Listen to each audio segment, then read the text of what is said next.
नमस्कार। आज देश की तमाम फटाफट खबरों में आपका स्वागत है। गर्भवती महिलाओं के कोरोना पॉजिटिव होने पर उनके बच्चे को जन्म से कोविड संक्रमण होने के तो कई मामले भारत और दुनिया भर में सामने आए हैं, लेकिन महाराष्ट्र में एक ऐसा केस सामने आया जिसमें 15 घंटे पहले जन्मे नवजात बच्चा तो कोरोना पॉजिटिव पाया गया, लेकिन उसकी मां की कोविड रिपोर्ट नेगेटिव आई। डॉक्टर भी हैरान है कि ऐसा कैसे हो सकता है कि गर्भवती महिला को कोरोना संक्रमण न होने के बावजूद उसके बच्चे को कोविड ने जकड़ लिया हो। मां की RT-PCR रिपोर्ट नेगेटिव आने पर जांच की जा रही है। ये मामला पालघर का है, जहां के एक निजी अस्पताल में 15 घंटे का नवजात कोरोना पॉजिटिव पाया गया है। पालघर जिले के आरोग्य अधिकारी दयानंद सूर्यवंशी ने बताया कि नवजात शिशु में कोरोना लक्षण दिखाई पड़ने पर एंटीजन टेस्ट किया गया, जिसका परिणाम पॉजिटिव आया है।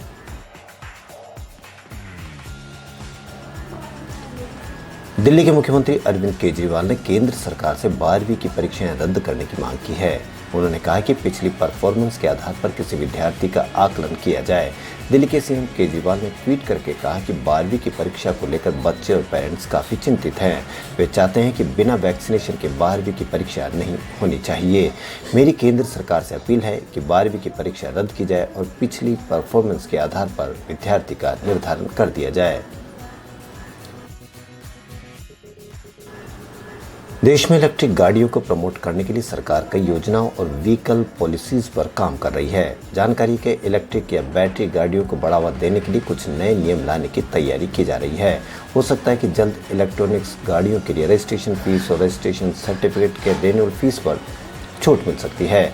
सरकार ने इसके लिए एक ड्राफ्ट नोटिफिकेशन जारी किया है। बता दें कि सड़क परिवहन व राजमार्ग मंत्रालय ने एक ड्राफ्ट नोटिफिकेशन इशू किया है, जिसमें प्रस्ताव दिया गया है कि उपभोक्ताओं को बैटरी से चलने वाली गाड़ियों के लिए रजिस्ट्रेशन सर्टिफिकेट जारी करने और रजिस्ट्रेशन सर्टिफिकेट के रिन्यूअल की फीस से छूट दी जाए।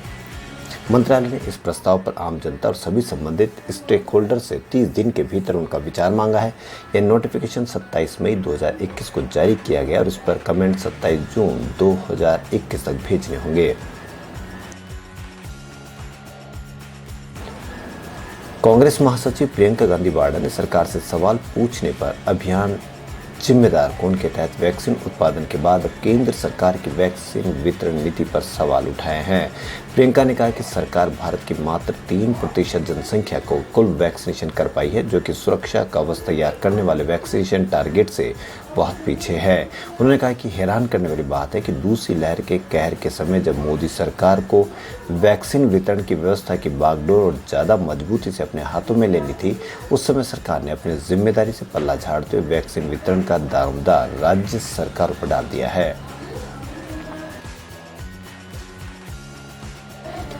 कांग्रेस के पूर्व अध्यक्ष राहुल गांधी ने भी देश में ब्लैक फंगस के मामलों को लेकर मंगलवार को केंद्र सरकार से सवाल किया कि वह उपचार मुहैया कराने के बजाय जनता को औपचारिकताओं में क्यों फंसा रही है।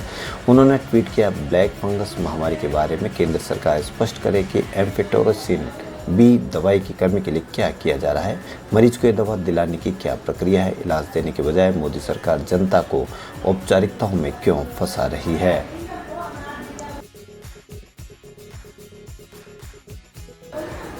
भारतीय स्टेट बैंक ने अर्थशास्त्रियों ने चालू वित्त वर्ष 2021-22 के लिए सकल घरेलू उत्पाद की वृद्धि दर के अपने अनुमान को घटाकर 7.9% कर दिया है। पहले उन्होंने 10.4% की वृद्धि दर का अनुमान लगाया था। ये सभी विश्लेषकों में सबसे निचला वृद्धि दर का अनुमान है। सभी अभी सोमवार को ही वित्तीय वर्ष 2021 में भारत के विकास दर के नतीजे जारी किए गए थे, जो -7.3% के साथ पिछले 40 सालों में सबसे कम है, जिसके बाद SBI इकोनॉमिस्ट ने भी अपने ग्रोथ प्रोजेक्शन घटा दिया है। गूगल के फोटोज़ फीचर अब फोटोज़ और वीडियो फीचर्स के लिए अनलिमिटेड फ्री स्टोरेज नहीं देगा। इसके लिए पैसे देने होंगे, यानी कि आपको जो आपके जीमेल अकाउंट के साथ 15 GB फ्री स्टोरेज मिलता है, उससे अधिक के स्टोरेज के लिए आपको पैसे खर्चने होंगे। पहले हम फीचर में हाई क्वालिटी में अनलिमिटेड फ़ोटो अपलोड कर सकते थे। 1 जून 2021 के पहले जो हाई क्वालिटी फ़ोटोज़ और वीडियो स्टोर किए गए हैं, उनको 15 GB फ्री स्टोरेज या फिर अगर आप स्टोरेज और ख़रीदना चाहते हैं तो उसमें नहीं जोड़ा जाएगा। वहीं 1 जून से पहले जो फ़ोटो और वीडियो बैकअप किया था, उस पर स्टोरेज पर लगे प्रतिबंध का कोई असर नहीं पड़ेगा।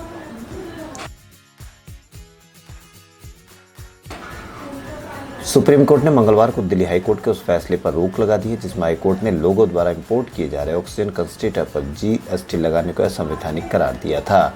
सुप्रीम कोर्ट ने इस फैसले पर रोक केंद्र की दलीलें सुनने के बाद लगाई है। केंद्र की ओर से अटॉर्नी जनरल के वेणुगोपाल ने कहा कि ऑक्सीजन कंसंट्रेटर पर टैक्स में छूट गरीबों और जरूरतमंदों को ध्यान में रखकर दी गई थी। लोग जो कंसंट्रेटर मंगा रहे हैं उसके लिए छूट नहीं थी। फाइनेंस मिनिस्ट्री ने सुप्रीम कोर्ट में हाईकोर्ट के फैसले के खिलाफ याचिका दाखिल की थी। इस पर जस्टिस डी.वाई. चंद्रचूड़ और जस्टिस एम.आर. शाह ने सुनवाई की।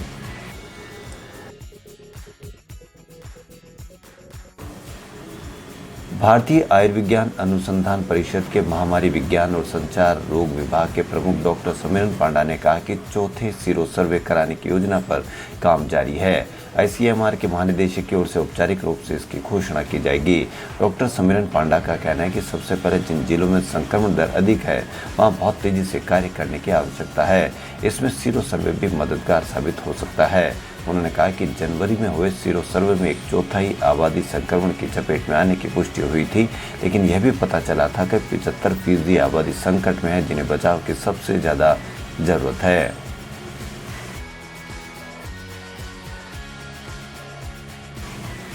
एलोपैथी चिकित्सा को लेकर बाबा रामदेव के साथ डॉक्टरों का विवाद बढ़ता ही जा रहा है। स्थिति यह है कि मंगलवार यानी आज बाबा रामदेव के खिलाफ देश भर में डॉक्टरों का प्रदर्शन होगा। कोरोना महामारी के बीच इस विवाद ने सरकारों को भी चिंता में डाल दिया है।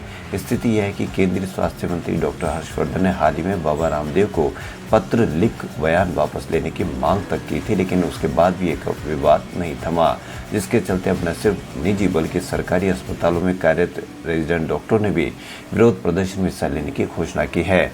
बाबा रामदेव के खिलाफ प्रदर्शन आज सुबह 8 बजे से शुरू हो जाएगा। सूचना प्रौद्योगिकी के नए नियमों को लेकर केंद्र सरकार से भिड़ने वाले सोशल मीडिया प्लेटफॉर्म ट्विटर ने सोमवार को दिल्ली हाईकोर्ट में घुटने टेक दिए। जस्टिस रेखा पल्ली की एकल पीठ ने कहा कि ट्विटर को नए नियमों को मानना ही होगा। अगर नियम है तो उन्हें मानने के सिवा कोई चारा नहीं है। इस पर ट्विटर ने कहा कि हमने नए नियमों को लागू कर दिया और भारत में एक स्थानीय शिकायत अधिकारी की नियुक्ति भी कर दी। यह नियुक्ति 28 मई को ही कर दी गई थी।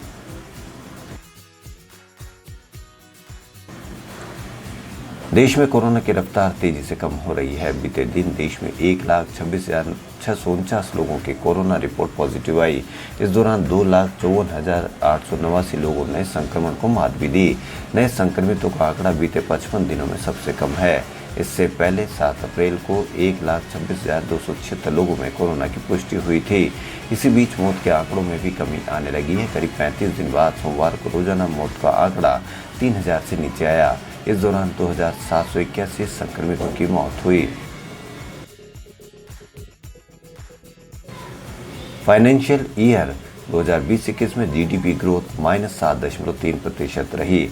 2019-20 में ये 4.2% थी। गिरावट के लिहाज से देखा जाए तो पिछले 40 साल में अर्थव्यवस्था का यह सबसे खराब दौर है। इससे पहले 1989-80 में ग्रोथ रेट -5.2% दर्ज की गई थी। इसकी वजह तब बड़ा सूखा था। इसके अलावा कच्चे तेल की कीमतें भी दोगुने बढ़ गई थी। उस समय जनता पार्टी की सरकार केंद्र में थी जो 33 महीने बाद ही गिर गई। हालांकि जनवरी से मार्च के दौरान यानी चौथी तिमाही में जीडीपी की विकास दर 1.6% रही। वित्त वर्ष 2020-21 में 4 तिमाही में पहली 2 तिमाही में जीडीपी में गिरावट रही, जबकि आखिरी 2 तिमाही में इसमें बढ़त देखी गई। खबरों फिलहाल इतना ही। यदि आपको हमारा चैनल पसंद आए तो लाइक, सब्सक्राइब और शेयर अवश्य करें। धन्यवाद।